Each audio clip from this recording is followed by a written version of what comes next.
ನಂದ Riddhi charitable trust ಅಂತ ಒಂದು ಇವತ್ತು ಓಪನ್ ಮಾಡಿದ್ದೀನಿ. ಈ ಆಫೀಸ್ನೇ ಆ ಪುಟ್ಟ ಮಗು ಅಂತ ಅಂದ್ಕೊಂಡಿದ್ದಾರೆ, ನನ್ನ ಕನಸಿನ ಕೂಸು ಅಂತ ತುಂಬಾ ಖುಷಿ ಪಡ್ತಾ ಇದ್ದಾರೆ.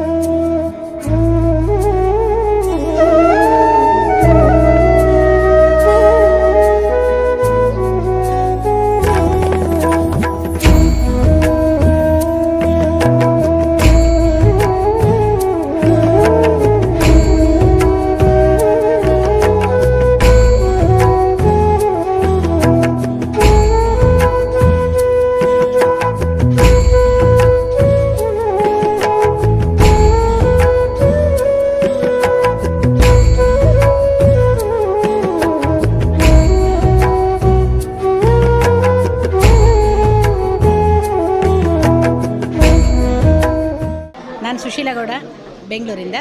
ನಂದ ರಿದ್ದಿ ಚಾರಿಟಬಲ್ ಟ್ರಸ್ಟ್ ಅಂತ ಒಂದು ಇವತ್ತು ಓಪನ್ ಮಾಡಿದ್ದೀನಿ. ಆಲ್ಮೋಸ್ಟ್ ನಾನು 10-15 ವರ್ಷದ ಹಿಂದೆಯಿಂದನೂ ನಾನು ಬ್ಯಾಕ್ಗ್ರೌಂಡಲ್ಲಿ ನಾನು ಅನಾಥಾಶ್ರಮ, ವೃದ್ಧಾಶ್ರಮ ಮತ್ತು ಹ್ಯಾಂಡಿಕ್ಯಾಪ್ಟ್ ಪರ್ಸನ್ಸು, ಬ್ಲೈಂಡ್ ಸ್ಕೂಲು ಎಲ್ಲ ವಿಧದಲ್ಲಿ ನಾನು ಸಮಾಜ ಸೇವೆನ ಮಾಡ್ತಾ ಬರ್ತಾ ಇದ್ದೆ.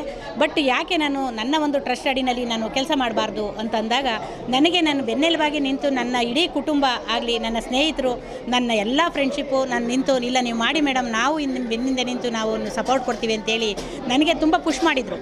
ಬಟ್ ಆಗ ನನಗೂ ಒಂದು ಅನ್ನಿಸ್ತು, ಯಾಕೆ ನನ್ನ ಒಂದು ರಿದ್ದಿ ಚಾರಿಟಬಲ್ ಟ್ರಸ್ಟ್ ಅಡಿನಲ್ಲಿ ನಾನು ಸಮಾಜ ಸೇವೆಯನ್ನು ಮಾಡಬಾರ್ದು ಅಂತ ಅನ್ನೋ ಒಂದು ಉದ್ದೇಶ ಏನು ಅಂತ ಹೇಳಿದ್ರೆ, ಇವತ್ತು ನಾನು ಜೀವನದಲ್ಲಿ ನೊಂದಂಥದ್ದು. ಯಾಕೆಂದರೆ ಒಬ್ಬ ವ್ಯಕ್ತಿ ಸಮಾಜ ಸೇವೆಯನ್ನು ಮಾಡಬೇಕು ಅಂತ ಹೇಳಿದ್ರೆ ಜೀವನದಲ್ಲಿ ಅಥವಾ ಆರ್ಥಿಕವಾಗಿ, ಶೈಕ್ಷಣಿಕವಾಗಿ ಮತ್ತು ಪ್ರತಿಯೊಂದು ಹಂತದಲ್ಲೂ ವರ್ಗದಲ್ಲೂ ನೊಂದಿರಬೇಕು.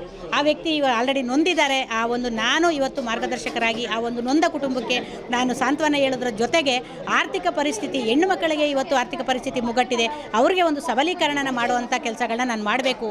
ಇಡೀ ಕರ್ನಾಟಕದಾದ್ಯಂತ ನಾನು ಈ ಕೆಲಸಗಳನ್ನ ಮಾಡಬೇಕು ಅನ್ನೋದ್ರ ಜೊತೆಗೆ ಇವತ್ತು ಕುಟುಂಬದಲ್ಲಿ ಹಲವಾರು ಶೋಷಣೆಗಳು ಬರ್ತಾ ಇದೆ. ಆ ಶೋಷಣೆಗಳನ್ನು ನನ್ನ ಕೈಲಾದಷ್ಟು ಮಟ್ಟಿಗೆ ನನ್ನ ವರ್ಗದವರೆಲ್ಲರೂ ಸೇರಿ ಇವತ್ತು ನಮ್ಮ ಒಂದು ರಿದ್ದಿ ಚಾರಿಟಬಲ್ ಟ್ರಸ್ಟ್ ಆಗ್ಬೋದು, ಹಾಗೆ ಪವರ್ ಎಜುಕೇಷನ್ ಕೋಆಪರೇಟಿವ್ ಸೊಸೈಟಿ, ಪ್ರಮುಖವಾಗಿ ನಾನು ಕೋಆಪರೇಟಿವ್ ಸೊಸೈಟಿ ಬಗ್ಗೆ ನಾನು ಮಾತಾಡಲಿಕ್ಕೆ ಇಷ್ಟಪಡ್ತೀನಿ.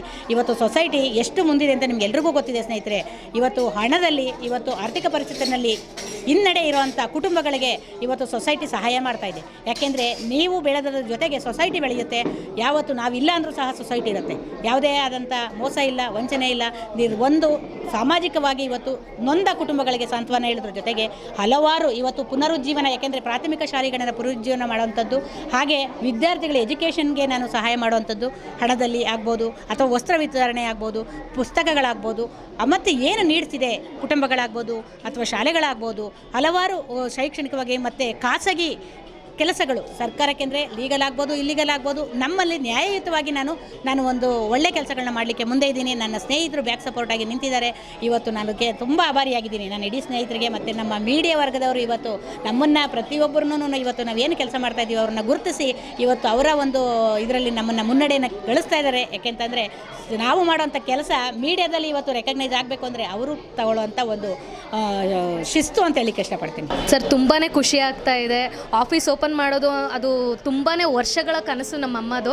ಸೊ ಅವ್ರೇನಂತಂದರೆ ಈ ಆಫೀಸ್ನೇ ಆ ಪುಟ್ಟ ಮಗು ಅಂತ ಅಂದ್ಕೊಂಡಿದ್ದಾರೆ, ನನ್ನ ಕನಸಿನ ಕೂಸು ಅಂತ ತುಂಬಾ ಖುಷಿ ಪಡ್ತಾ ಇದ್ದಾರೆ. ಸೊ ನಮ್ಮಮ್ಮ ಇದು ಒಂದು ರಿದ್ದಿ ಚಾರಿಟಬಲ್ ಟ್ರಸ್ಟ್ ಅಂತ ಓಪನ್ ಮಾಡಿರೋದು ನನಗಂತೂ ತುಂಬಾ ಹೆಮ್ಮೆ ಅನಿಸುತ್ತೆ. ಮಗಳಾಗಿ ನಾನೇನೋ ಸಾಧನೆ ಮಾಡಿದೆ, ನಮ್ಮಮ್ಮ ಈ ಏಜಲ್ಲಿ ಅವರು ಸಾಧನೆ ಮಾಡ್ತಾ ಇರೋದು ನೋಡಿದ್ರೆ ತುಂಬಾ ಖುಷಿ ಆಗುತ್ತೆ. ಆ್ಯಂಡ್ ನನಗೂ ಒಂಥರ ಗಿಲ್ಟ್ ಫೀಲ್ ಆಗುತ್ತೆ. ಓಕೆ, ಅವರು ಈ ಏಜಲ್ಲಿ ಅವ್ರು ಏನೋ ಒಂದು ಸಾಧನೆ ಮಾಡಿದ್ದಾರೆ, ನಾನು ಇನ್ನೂ ಏನೋ ಮಾಡಿಲ್ವಲ್ಲ ಅನ್ನೋದು. ಬಟ್ ಅವ್ರಿಗೆ ಯಾವಾಗಲೂ ಬ್ಯಾಕ್ ಬೋನಾಗಿ ನಾನು ಇರ್ತೀನಿ ಸರ್.